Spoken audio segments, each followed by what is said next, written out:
milliards de francs CFA d'intention d'investissement enregistrés à l'issue du forum ivoiro-turc. Les fruits du séjour ivoirien du président turc se font déjà sentir. Recep Tayyip Erdogan a quitté dimanche la Côte d'Ivoire pour Accra, au Ghana, d'où il se rendra au Nigeria et en Guinée. Les 8e Jeux de la francophonie vont se tenir en juillet 2017, ici même à Abidjan.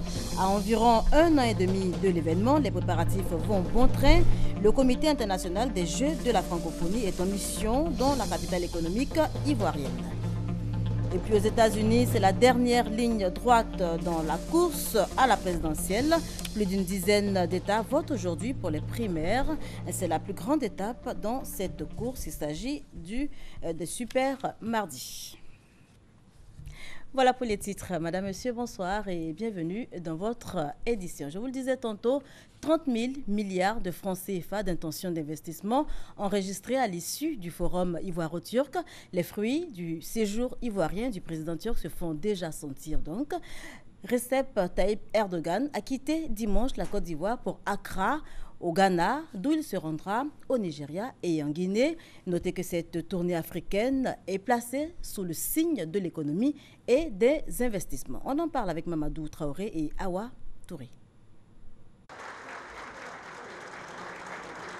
Standing ovation des opérateurs économiques turcs et ivoiriens, une manière de reconnaître le mérite des présidents Alassane Ouattara et Recep Tayyip Erdogan pour avoir relevé l'économie de leurs pays respectifs, notamment par l'amélioration du climat des affaires dans les deux pays et du choix d'une économie libérale ouverte sur l'extérieur.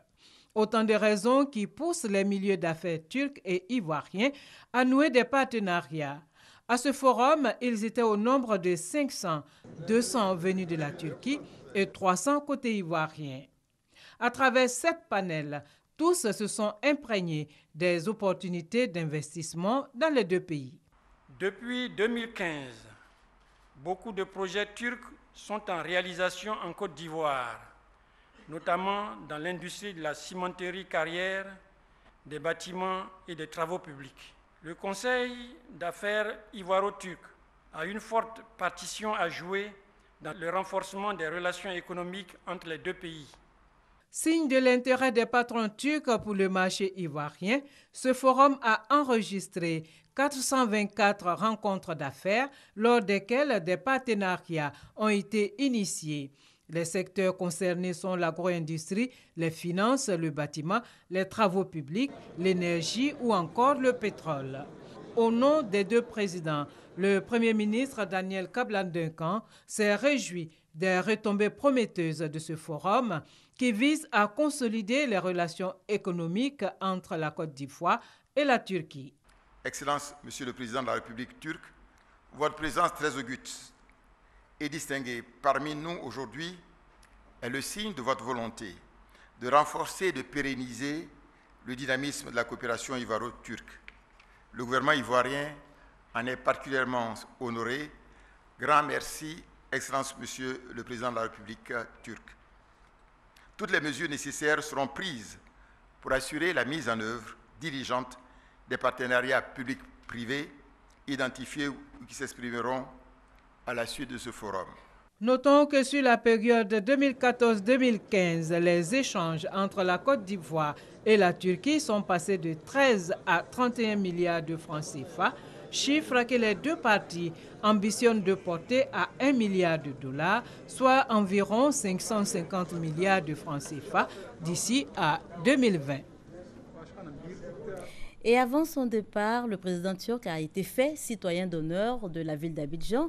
Il a reçu les clés de la cité. Elles lui ont été remises par le gouverneur du district autonome d'Abidjan, Recep Tayyip Erdogan, que l'on appellera désormais Adjrabe Yapo, parce que faisant donc partie des têtes couronnées de notre pays. Viviane Haïm. Le district autonome d'Abidjan, à travers ses maires, sa chefferie coutumière, a exprimé au président de la République de Turquie, Recep Tayyip Erdogan, la fierté de tout le district d'accueillir un si illustre hôte. Le gouverneur Robert Begré Mambé lui a remis la clé symbolique de la ville et le diplôme, faisant de lui citoyen d'honneur de la ville d'Abidjan. Ainsi, que les armoiries du district autonome. Fierté et aussi considération pour ce chef d'État à la tête d'un grand pays. La Turquie, avec près de 784 000 km² pour plus de 79 millions d'habitants, soit une densité de population estimée à 98 habitants au kilomètre carré, est un très grand pays. La Turquie, parce qu'elle récolte les lauriers mondiaux du génie civil, du bâtiment et des travaux publics, est un exemple, une référence. Le citoyen d'honneur de la ville d'Abidjan devait être aussi intronisé pour faire désormais partie de la chefferie coutumière du district. Les attributs de chef traditionnel lui ont été offerts. Les chefs traditionnels du district autonome d'Abidjan, ici présents, ont observé, Monsieur le Président, avec bonheur, que de par la qualité de vos décisions, vous êtes pour eux un modèle de maîtrise de soi, de sérénité, de courage et de détermination. Ils ont décidé de vous prier d'accepter d'être un des leurs. Ils vous confèrent aussi le nom que vous porterez désormais en leur sein. Excellence, Monsieur le Président de la République, votre nom est Adrabé Yapo.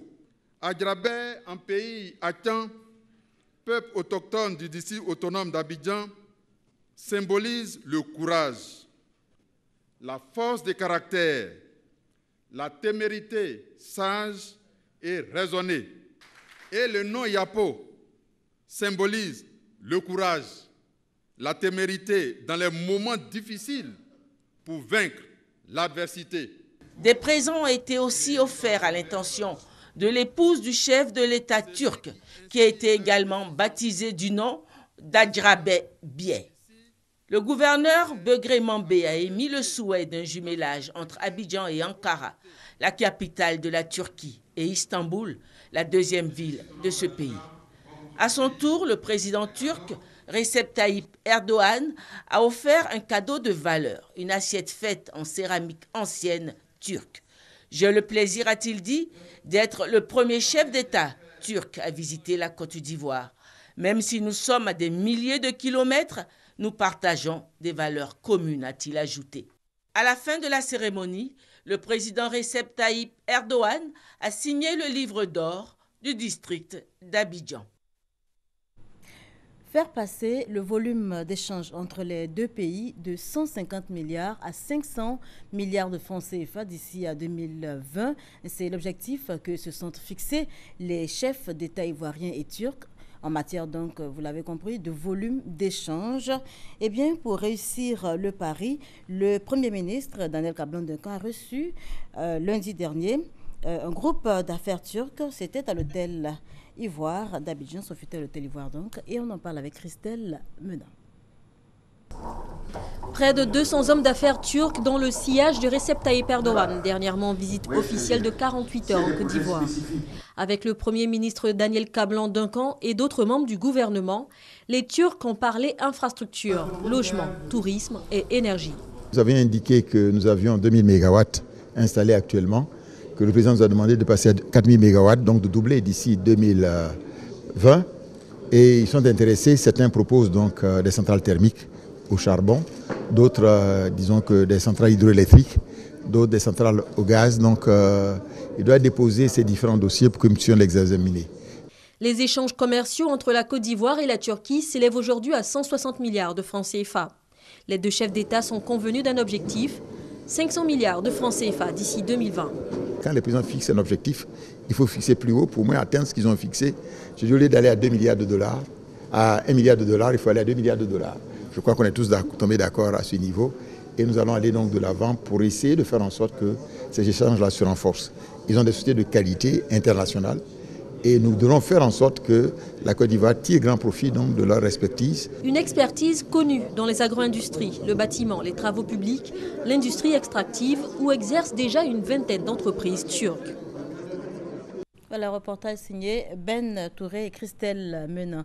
Agenda chargé pour le président turc Recep Tayyip Erdogan qui a multiplié les rencontres au cours donc de son séjour ivoirien. Après le forum ivoiro-turc, il a accordé une audience à une délégation du Conseil supérieur des imams. On fait le point avec Abou Sanogo.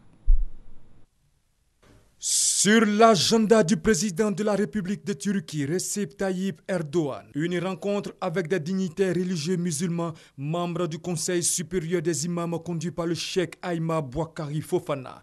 La délégation d'imams ivoiriens est allée saluer l'hôte de la Côte d'Ivoire pour ses efforts en faveur de la communauté et le remercier pour avoir accepté de construire en Côte d'Ivoire un complexe socio-éducatif comprenant une grande mosquée. Nous avons demandé également de nous aider avec leur expérience pour la formation de nos imams et la formation de nos jeunes qui fréquentent les écoles coraniques pour que demain nous ayons des enfants sortis de ces écoles avec les diplômes qu'il faut pour intégrer le tissu économique de la Côte d'Ivoire. Parce que pendant longtemps, des enfants qui sont formés dans nos écoles ne pouvaient pas intégrer le tissu socio-économique de notre pays. Nous sommes en train de chercher de voir des voies et moyens pour nous aider à trouver des moyens de formation pour nos enfants. Chose qu'il a acceptée également. Le président turc a quitté la Côte d'Ivoire après une visite officielle de 48 heures. La Côte d'Ivoire marque la première étape de la tournée ouest-africaine du président turc. Autres pays à visiter, le Ghana, le Nigeria et la Guinée. Voilà ce que l'on pouvait donc retenir de la visite du président turc en Côte d'Ivoire. Vous l'avez dit, Abou Sanogo, Recep Tayyip Erdogan est en ce moment à Accra, au Ghana, d'où il se rendra au Nigeria et en Guinée. Notez que cette tournée africaine est placée sous le signe de l'économie et des investissements. La directrice régionale de l'Organisation mondiale de la santé était également sur les bords de la lagune Ébrié. La représentante de l'OMS a eu une séance de travail avec le Premier ministre Daniel Kablan-Duncan. Il était question pour elle de se faire une idée des avancées au plan sanitaire et de réaffirmer le soutien de l'OMS à la Côte d'Ivoire. Sidonie Davila. Améliorer la sécurité sanitaire dans la région, priorité numéro 1 du programme d'activité de la directrice régionale pour l'OMS, Organisation mondiale de la santé. Pour y arriver, Dr Matshidiso Moeti sillonne les États membres de l'organisation pour toucher du doigt les problèmes, mais également les progrès enregistrés au plan sanitaire. De passage en Côte d'Ivoire, c'est justement de cela qu'il s'est agi lors de sa rencontre avec le Premier ministre Daniel Kablan-Duncan. J'ai pu féliciter le pays pour les progrès faits sur la santé en Côte d'Ivoire dans les années passées. Le polio a été éradiqué ici, c'était certifié.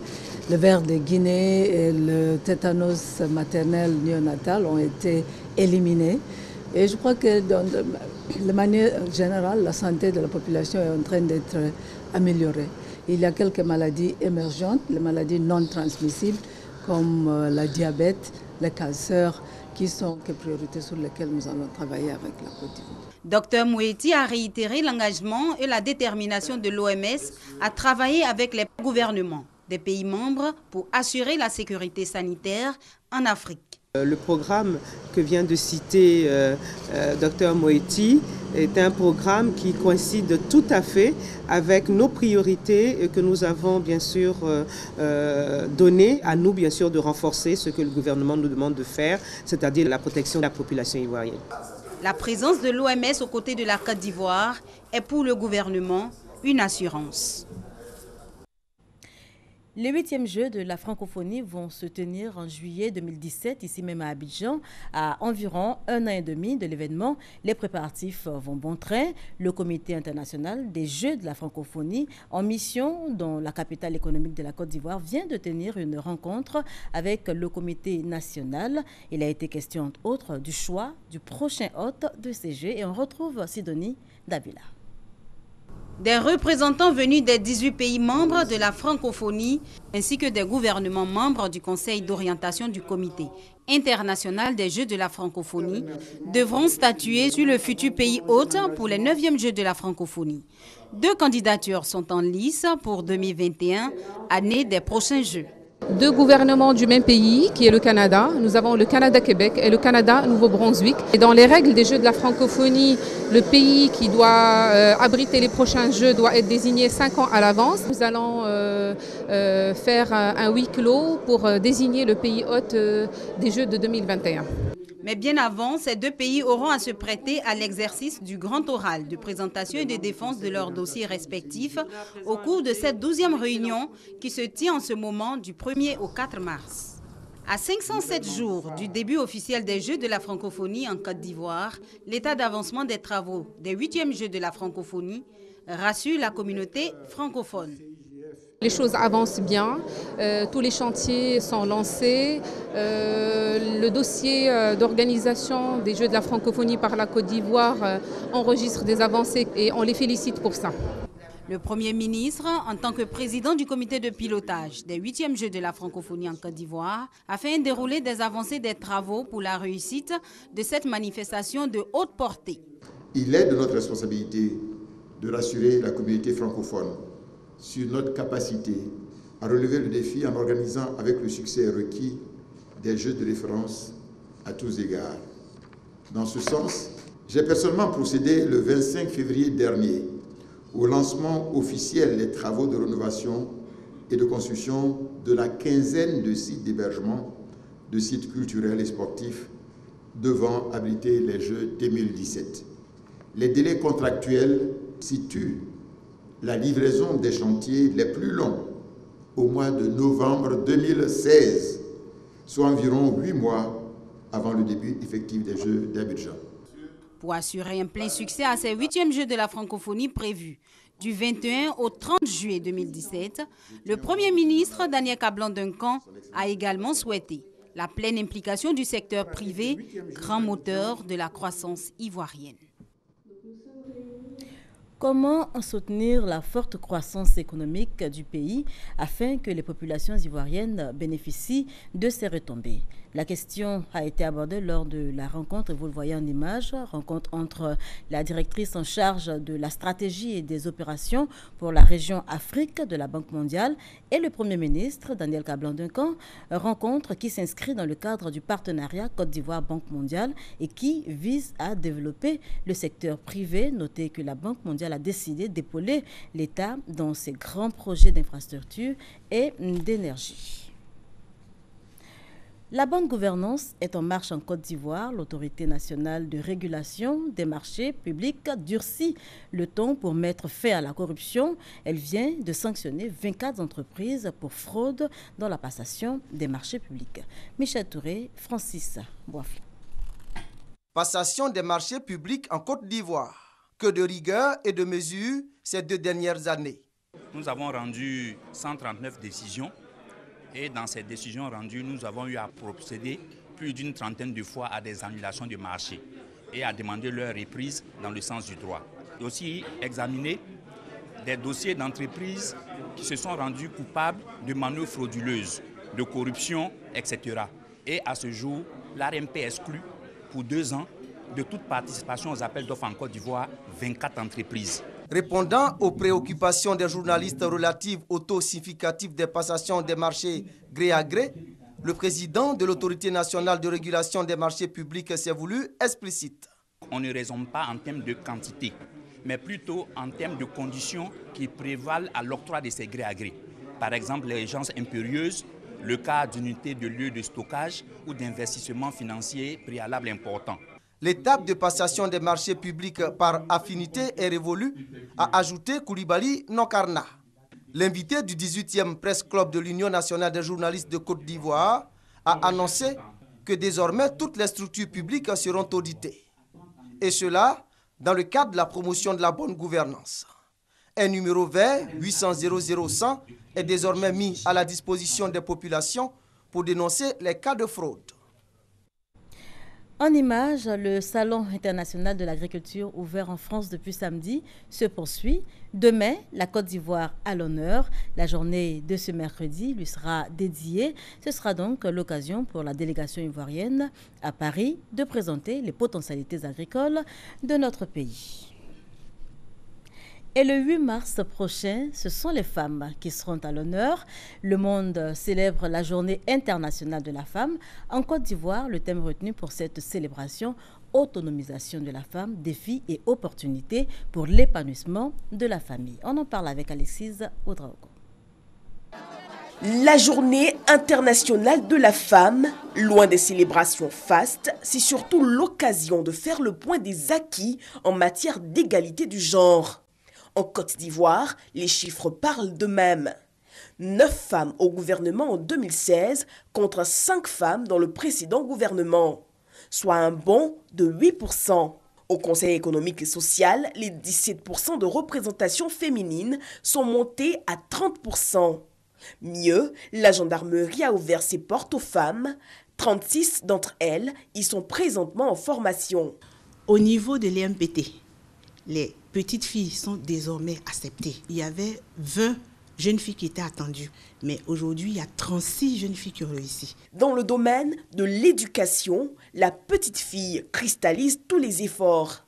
L'écart entre les petits garçons et les petites filles est fortement réduit par rapport à tout ce qu'on a fait pour les petites filles. La gratuité de l'école, les cantines scolaires, pour faciliter l'accès des filles à l'école. La lutte pour l'élimination des violences basées sur le genre, telles que l'excision, les violences conjugales, est engagée de front. Nous avons vu que quand les femmes étaient violées, elles avaient honte, la famille ne les accompagnait pas et personne ne les prenait en charge. On a condamné plus d'une trentaine d'auteurs de violences. Autour du thème 2016, autonomisation de la femme, défis et opportunités pour l'épanouissement de la famille, le ministère, conscient des nombreux défis restant à relever, veut impliquer tous à s'engager pour le respect du genre. La vision serait de chercher à réduire toujours ces inégalités de façon sectorielle. Il faut que les hommes s'engagent pour les femmes, parce que la société est faite d'hommes et de femmes. Donc notre grande vision, c'est de prendre en compte le genre en tant qu'outil d'analyse, d'orientation et de diagnostic sectoriel pour que les inégalités soient réduites. 2016, année de la femme, année de l'ivoirienne nouvelle, Yao Euphrasie veut y croire. Le Massa, une histoire qui dure depuis 23 ans maintenant. Et c'est le 5 mars prochain que la 9e édition du marché des arts du spectacle africain ouvre ses portes.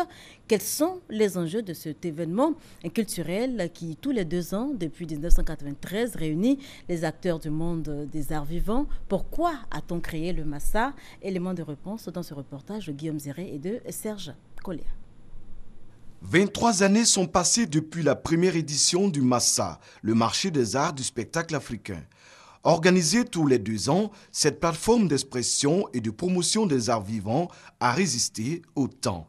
La réflexion a commencé donc avec les ministres chargés de la culture dans les pays de langue française dans les années 90. Et au fur et à mesure, elle a évolué pour créer un espace qui va permettre aux artistes africains de pouvoir montrer leurs meilleures œuvres.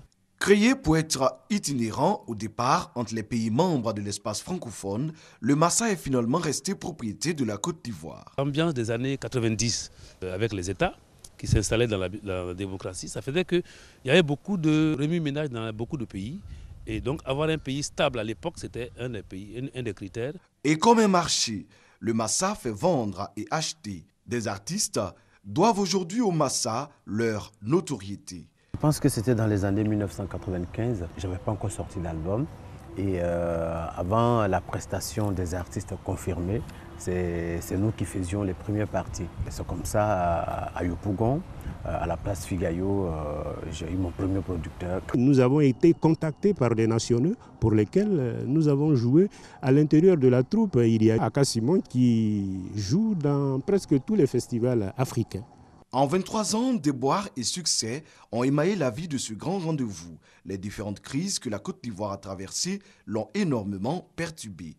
Le Massa qui est venu en Côte d'Ivoire en 1993 parce que c'était un des pays les plus stables, s'est retrouvé dans les soubresauts de la Côte d'Ivoire à partir de 2002 déjà. Résultat, on a fait un Massa qui n'a pas eu le public escompté. C'est cette vitrine vieille de 23 ans qui va ouvrir ses portes à partir du 5 mars prochain et qui va réunir plus de 2000 festivaliers venus du monde entier pendant une semaine Abidjan va vibrer au rythme de la danse, du théâtre, du conte, de l'humour et de la mode.